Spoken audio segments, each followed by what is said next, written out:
wysheid in feesvoorbereiding. Ons het ons 'n paar dae gelede in ons mall bevind en dis nou in die middel van hierdie Kerstyd inkope en ook die skoolvakansie. En oral is mooi beelde van dekor en geskenke, maar wat ironiese gevoel van tekort ook skep. Jy wens jy kan dit of jy kan dit bekostig. Jy wens jy kan dit vir ander mense gee as geskenke. En sommige mense gaan groot en hulle gebruik hulle kredietkaarte ook groot om tog nie uit te wees by familie en vriende se geskenke nie. En sosiale media dra ook nog by deur advertensies wat op jou toepassings verskyn of op Facebook of Instagram en al hierdie items roep net een ding: koop my asseblief. En toe lees ek vandag wat 'n vaderlike onderrig gegee word aan 'n seun oor die waarde van wysheid. Spreuke 2 vers 6. Dit is die Here wat wysheid gee. Uit sy mond kom die kennis en die insig.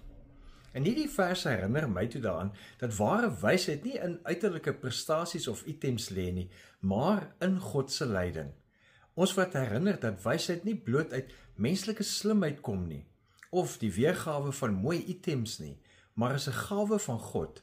En wanneer God hierdie wysheid gee, dan bring dit rigting, dan bring dit harmonie in ons lewe. Nou, hoe pas dit nou by ons in hierdie voor-Kersweek? Feesvoorbereiding is nie net 'n koopstorie om soveel moontlik in te pas voor Kersdag nie. Dis ook 'n wonderlike geleentheid om eintlik God se perspektief te soek.